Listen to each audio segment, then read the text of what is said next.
who will speak on the evolution of the legal practice.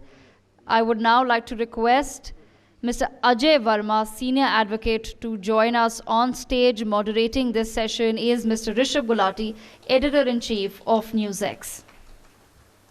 Rishabh, over to you.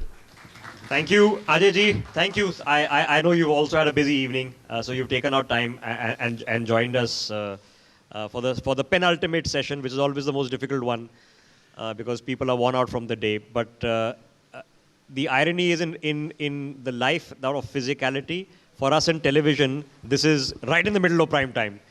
I remember when my life used to begin at 6 p.m. and end at 11 p.m. When office for others is different. Ajay ji, I want to set a different tone because the wider audience watching us on television and online and streaming, everybody might not be a lawyer. So when we're talking about legal practices in this country, what was it like when you were starting off as a young lawyer? What was your journey at the very beginning that you faced? Thank you, Rishabh.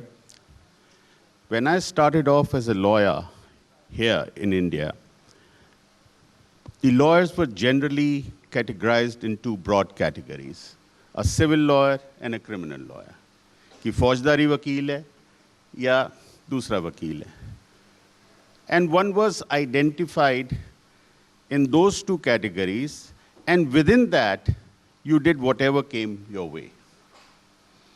But in the late 80s, I was also practicing in America, and there, specialization had taken hold.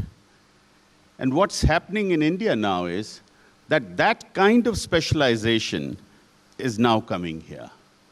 So if you had then, 40 years back, lawyers specializing in media law, sports law, entertainment law, those kind of fields are now going to be more important in our growing economy and as we become a more developed economy. So the nature of practice is changing from generalization to specialization, and just like doctors, super specialization. So that's what's changing. So when we say super specialization, how much of it, sir, is because actually we've added a lot more complexity? And the reason you need to add complexity is when something goes wrong, you need to find a way to plug it. And you come, generally a plugging is, if you run a company or run an office, you say, okay, something went wrong when you plug it with this new rule and the new rule, and those rules add up and they become complex, and then you need a specialist in HR law that comes in, and that's it's funny, but yes, we have in-house legal counsels these days, which was not the done thing unless you were a big conglomerate a long time ago. So what is that level of complexity that as the economy has grown and so many different vocations and industries which were otherwise hobbies. Once upon a time, cricket was an informal exercise, and now it's one of the biggest industries in the country. So how much of this is a function of the country growing in itself? It is a manifestation of the development of the economy. And one example, the best example to be given in this respect, is the insolvency law. You see, earlier we had the Insolvency Act, which was almost 100 years old. Every civil lawyer at some point of time in his life did 1 or 2 cases or 3 or 4 cases of insolvency. But with the economy growing and with bankruptcies taking hold in a lot of industries and NPAs coming in and all that kind of stuff, today insolvency and bankruptcy is a specialized field. You have to know not only the procedure, but the substantive law. And since the insolvency code was,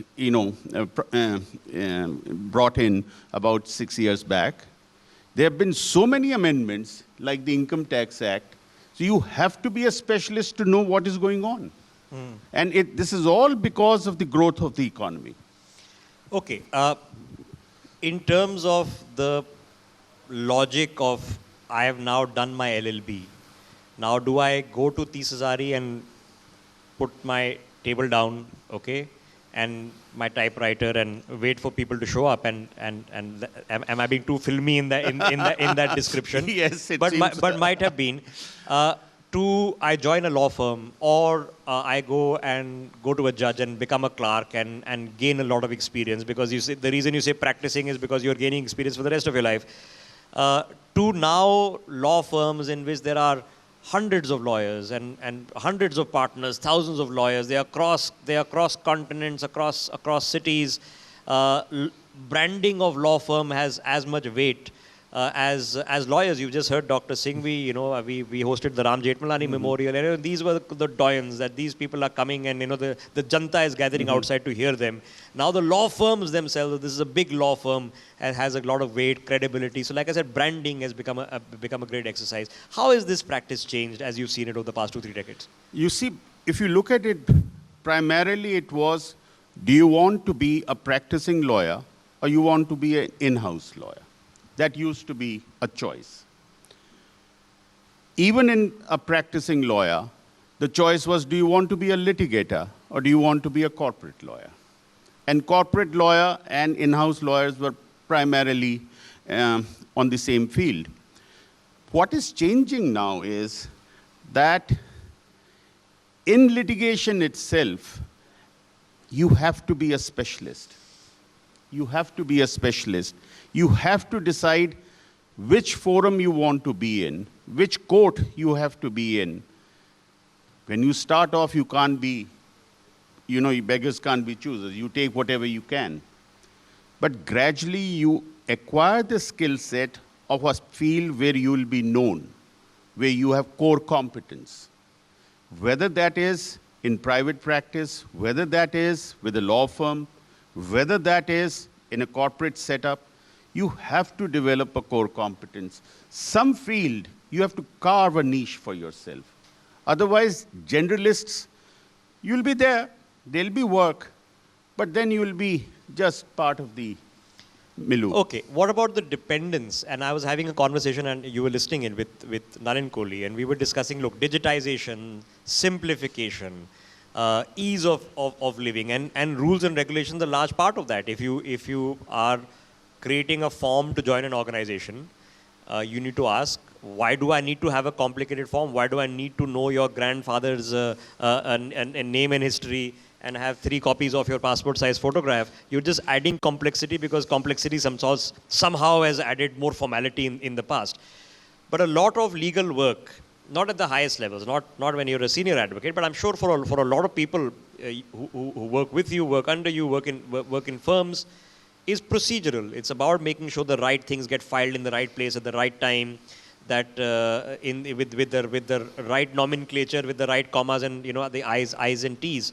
How much of this do you see actually simplifying and not becoming the core competency it once was? Digitization has helped tremendously. What we used to do in our time is no longer to an extent relevant. And I'll give you the best example of it. Today's generation of young lawyers does not believe in having a law library. My 2 sons, who are also practicing, tell me, why do you need a library? Everything is online. You just subscribe to SCC Online, Manupatra, or any of these sites, and you get everything immediately. Why do you need a law library? Everything has its own benefits. Everything has its own advantages. If you are into online research, the human element which is required is how to frame a query. How to frame a query will not be answered by your expertise in software and all that. That comes from experience. That comes from practice. That comes from knowledge acquired. So digitization does ease the practice, but it's not a substitute for hard work and experience. It can never be. So, in this context, and you just raised the point as I was about to ask you on, the the library, and you know, for people watching the broadcast out there, when you see the lawyers with all their books, those are not necessarily laws. Those are basically precedents. Because when you are trying to argue a case, you are trying to find all the precedents in your favor, because your opposing counsel is going to be finding all the precedents in their favor, which you will have to counter why they don't apply. So it's about finding the precedents, and your paralegal, your clerk, is helping you find all those precedents. So you have a concise file. All of those are now searchable terms, and it's about framing a query. Fine, but it also means that a person who does not have access to that library, perhaps can't afford all those voluminous sets, has access today. So that has a positive effect. Have you seen that happen? Of course it does. Of course it does. You see, I started my practice in America, and when I returned in 91, the first thing I had to do was to get a library. That was my job. I found some library of a lawyer in Rajasthan which gave me the AIRs from 1921 onwards. Today, you don't need to make that effort. It has leveled the playing field for all. So as I said, digitization has made it easier. Has made it easier for everyone to come on the same level playing field. What is required is to acquire a skill set to take advantage of this ease which has come. So who is then the smart lawyer? Is the smart lawyer who understands the tech? Is there going to be a techie lawyer now whose specialization is that can I make, I think I was discussing this with my colleague Devika, whose husband is a lawyer, that there is an app now, because earlier somebody had to stay up at night because all the courts upload their judgments. So somebody has to wake up all night to wait for the judgment to be uploaded, and there's somebody junior. Now there's an app that lets you know that here's a ping that your judgment has been uploaded. So is that person then providing a legal service? Is there a techie lawyer who's figuring this out? Rishabh, if you are a litigator, it makes no difference which law school you went to, what you did, what you are doing. It is how you come across in convincing the judge on your facts and your knowledge of law. That's what matters. Not how proficient you may be in searching or finding your case law. Finding the case law and presenting it to the judge in the manner which helps your case is the most important thing. Okay, I have just a couple of questions because we're running short of time and we need to wind up this telecast, which is relevant, and it'll be slightly different, sir. There are many things for people watching the broadcast especially where you don't have to go to the courts, but getting a legal opinion from a senior advocate is also considered its weight worth in gold.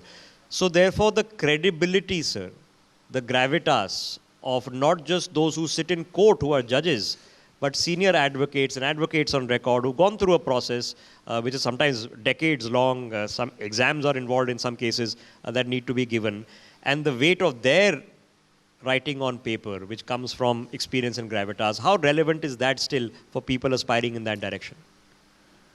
Rishabh, I would say this. It makes no difference whether it's a senior advocate or a junior advocate or a fresh advocate. It's the ability of a counsel to grasp the facts and apply the law and come to a conclusion which will answer the queries of the client. For that, some have the knack of it, but that won't take you too far. Ultimately, it's experience. Now, I used to be the senior standing counsel for DDA for about 20 years. And every morning I used to have about 10, 15 fresh matters to look at and argue, go and appear on the first hearing. With time, one developed the knack of coming straight to what was being asked and what the answer would be. That's what is required. So it's not the label you carry of a senior or anything. It's your own ability to grasp the facts and find the law. Okay, last question, sir. Last question to you. How much of it is also pressure for young lawyers today about racking in the billable hours, okay, making sure your cost accounting is being done, because big law firms are also big companies, and they have partners, yes, but then they also have to have bottom lines. Yeah. And they also have to promise big paychecks for those partners, because then that's how they grow the company, because then they attract fresh talent, because they say, okay, this is the place which is the most successful. And sometimes, yes, success is defined by how well the organization is doing. How much pressure that gets added these days, sir? In law firms, it would be a pressure. But if you're practicing with a solo practitioner or a smaller law firm, it wouldn't be that much of a problem. But yes, in larger law firms, they have to meet their overheads. They have to meet their requirements, which can only be funded when the billable hours are actually billed. There are law firms which, for sending out a letter or having a telephone conference, forget an office conference, they have their own yardsticks. If it's a minimum chargeable is for half a billable hour, even if you have spoken to your client for 10 minutes on the phone. But those are there. If you are going if you're going to a 5-star and you're ordering coffee and you're paying $500 for that, you can't ask, oh, if I go to such and such place, I'll pay 50 rupees. So why should I be paying 500? Everything has its own value. The experience, the gravitas, as you said, the ability to get what you want, you pay for that. Okay, I know we are at the culmination of what has been a marathon conversation for 6 hours on law. So I'm going to leave it there, sir. Ajay ji, thank you so much for joining us and sparing your time. Thank you. And for all the people watching on India News and NewsX, thank you very much for watching and being with us. Thank you very much. For more such videos, subscribe to the NewsX YouTube channel, hit the bell icon.